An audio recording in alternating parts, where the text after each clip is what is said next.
You said at the beginning that even from the start, you spent some marketing budget. So was that on Instagram marketing? Yeah, that was on Facebook and Instagram marketing. Facebook. This was before, I don't know if you remember when Facebook and Instagram, Facebook changed their algorithm and there was a whole issue around privacy, and they blocked a lot of apps from, you have to now ask, like, do you allow to share your information?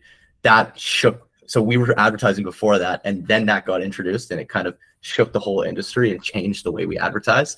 But yeah, at that time, it was a lot easier to acquire users for a lot less budget. I see. Now maybe you should try advertising with Wine Inspires. Oh, that would be a great idea, actually. We should chat about that after. Of course. Thanks for watching this video. You can watch the full podcast episode by clicking here, or watch another interesting video by clicking here. Let's continue the discussion in the comment section and see you in the next one.